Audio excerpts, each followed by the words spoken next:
Okay, we're almost to the finish line. So this video is just a little quick reminder about utilities and scheduling them to be turned off. The water and the power must stay on through the day of closing. So if your closing is scheduled for the 1st and you call up the power and the water company, please tell them to schedule it to be turned off on the 2nd, the day after closing. The contract says that the seller is responsible for the day of closing and having the power and the water on.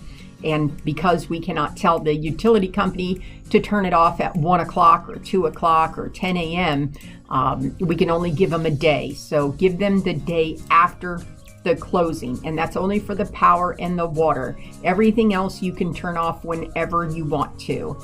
Don't forget about if you have newspaper deliveries and putting a change of address into the post office. So we're almost there. We'll let you know when we have it clear to close and when we have a scheduled time for closing, and the buyer will also be doing a walkthrough right before closing. Some like to do it the day before or the morning of closing. Everyone is a little bit different. So at the walkthrough, everything in the house needs to be out and ready for closing. So if the buyer does a walkthrough at 9 a.m. because we're closing at 1 o'clock in the afternoon, everything has to be out so that the buyer can do a walkthrough. The walkthrough is basically for the buyer to say, yes, that's the same refrigerator there that was there when I looked at the house, and everything is in the same condition as it was when they made the offer on the property.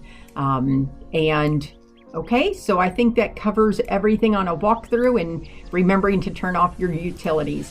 Your insurance company, if you have insurance on your property, once we close, you can then send a copy of the deed to the insurance company to have them cancel your insurance.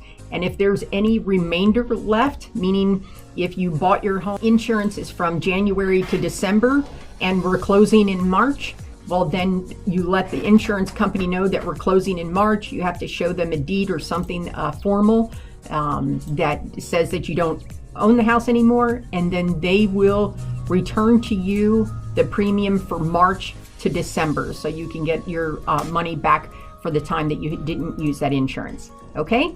Thank you.